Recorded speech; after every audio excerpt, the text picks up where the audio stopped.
Hello everyone, কি অবস্থা সবার? আজকে একটা মিনি ব্লগ নিয়ে চলে এলাম। সকালবেলা খালি পেটে আমার 1 গ্লাস পানির সাথে চিয়া সিড লাগবে। এটা খেলে আমার সারাটা দিন খুব ভালো যায়। আর এদিকে হচ্ছে সকালের নাস্তা রেডি। আজকে সকালের নাস্তা বাহির থেকে আনা হয়েছিল। মা মেয়ে মিলে বারান্দায় আজকে সকালের নাস্তাটা কমপ্লিট করলাম। ঠিক নাস্তার পরে এইভাবেই খেলাধুলা করে দিনটা চলে যায়। আর হচ্ছে আমার এখন দুপুরে রান্নার প্রস্তুতি চলছে। আজকে হচ্ছে চিকেন রান্না করব, একটু বাটা মশলার ফ্লেভার দিব। এখন বাসায় তো পাটা দিয়ে ভাবে মশলা বাটা যাচ্ছে না, তো আমি কি করি, বাটা মশলার স্বাদটা চাইলে আমি গুঁড়া মশলাটাকে ঠিক এইভাবেই পানি দিয়ে গুলিয়ে নিই।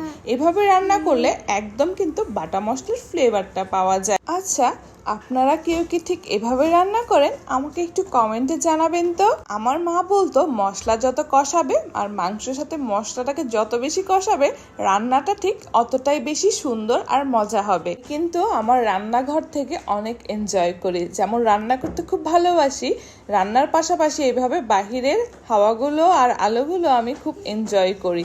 আর আমি ভাত বসিয়ে দিলাম, আর চিকেনে আমি আজকে আলু দিব। সো আমার রান্না বান্না শেষ। রান্না শেষে আমি রান্নাঘরটা ক্লিন করে রাখতে খুব বেশি পছন্দ করি। সাথে সাথে ময়লা হবে, সাথে সাথে গুছিয়ে ফেলবো। সো এখন যখন শীতকাল, ধইন্যাপাতা লাগবে। তো এই হচ্ছে আমার আজকের দুপুরে সিম্পল লাঞ্চ মেনু। কিছুক্ষণ রেস্ট করার পর বিকেলে দেখছি খুব সন্ধ্যা সন্ধ্যা একটু ঠান্ডা ঠান্ডা নেমে আসছে। এখন তো বিকেলের 1 কাপ চা খেতে হবে।